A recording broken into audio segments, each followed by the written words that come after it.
Okay, I wanted to talk about Lashon Harah. I'm going to call it the best Lashon Harah you ever heard. So it gives incentive to listen.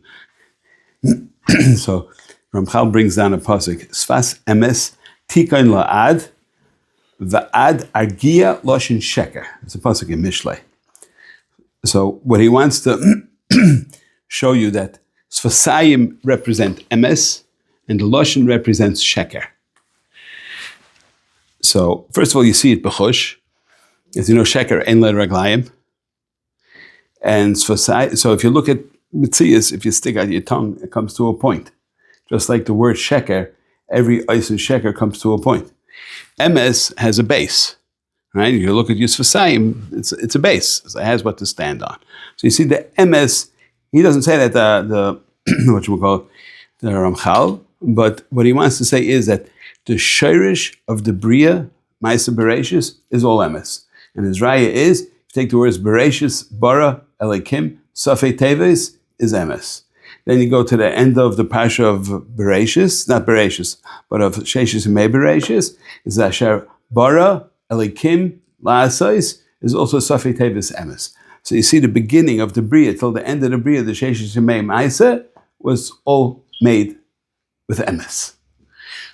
So really it comes out a little bit shver, because we know that Lashon Harah is from the biggest Averis. And from Sheker, it just says, Sheker Tirchak, it doesn't have any great Issur. Yet you see from the Torah, you have Chesam Mishal HaKadosh Baruch Hu Emes, you have the whole Ma'aser Bereshis coming from Emes. So it doesn't seem to be adding up. It seems that the Emes, so the Yesod is like this, that really any binyan, if it's not built on Emes, it can't stand. So then, even though Lashon Harah as an Aveira would be worse, but the Sheker is the Hipoch and Ma'aser Bereshis. You're turning over the whole world. If the world wasn't built on Emes, it couldn't stand. It's like Rebbeinu Shalom created a world that's made from Emes. If Emes isn't there, the world won't stand. And you can see it in the Torah also. I think I said this part once before, that the Torah starts with Beis, right? Bereshis, Bara, Elikim. Now, if you take those three, I'm talking about the Aleph base. Scratch the Bereshis, Bara, Elikim, the Aleph base. So Aleph base is Aleph base Gimel. So if you start Aleph base Gimel, if you take if you take those three letters and you add them up, Aleph and base is 3 and Gimel is 3, is 6. What's the Mispakotin of Sheker? Shin, Kuf, Reish is also 6. So you see, so the Torah starts, and if you go every 3 in the high Aleph base till the end, it'll always come out Mispakotin to 6.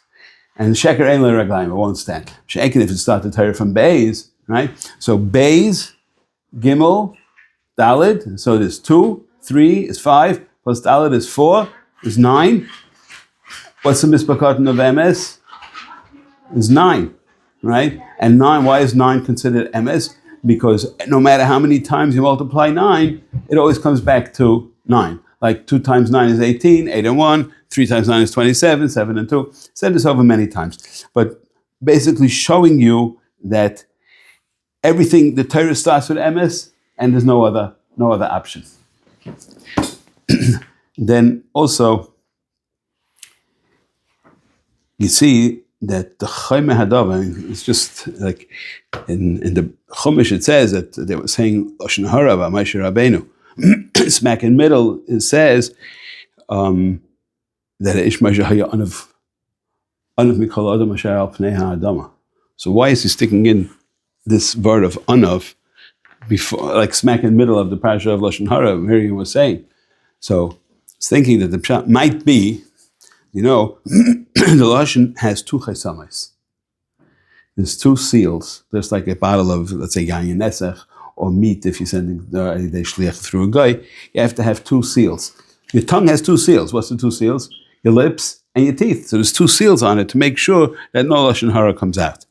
So that's Aleph. And Sveitins, who do you want to say Lashon Harah about? You want to say Lashon Harah about the person who's the big Balgaiva, who's showing off and everything else. Him you want to say Lashon Harah about. But somebody that's the lowest of the low, like he's the Anav Mikol Adam, you don't want to say Lashon Harah about him. You want to say Lashon Harah. So still a no, that's why it said, Moshe Anav Mikol Adam, still no, they said Lashon Harah on him. So to show you also that the Chayma Hadavar, that you have to have two Chaysomes on it. Also, you see that the difference between Moshe Rabbeinu and the other tzaddikim was that David HaMelech said, Anochi Teilaz V'lo Ish, but that's a Baal Chai. Right? Avram Avinu said, Anochi Ava Ve'efa, which is a diamond. Moshe Rabbeinu said, Nachnu Ma. So three chilukim you see, that David and Avram both said, Anochi, Ami. And Moshe Rabbeinu said, Nachnu. There was no individualness. It was Nachnu Ma. We are Ma. What is Ma? Ma is nothing. But if you think about it, take it a step further. I'll beside a little bit that Ma is, Moshe Rabbeinu was saying, Nachnu Ma is that we are under that Shema. That's Shailit. And then Asher al Pnei Adama is reference to the Malchus. So it's showing you that the Ma, which is we call the Zah, and the Malchus are working as one. And Moshe Rabbeinu was, so to speak, the Eved Hashem of those two Madregas. So that was what I wanted to say about Lashon Harah, how great Lashon Harah is. I'm still calling it the best Lashon Harah you ever heard. So, and that, I just wanted to say, because it's Negeya in Pashas Shlach, it's Negeya in Pashas Ba'al Yischa, so it fits, of course, all the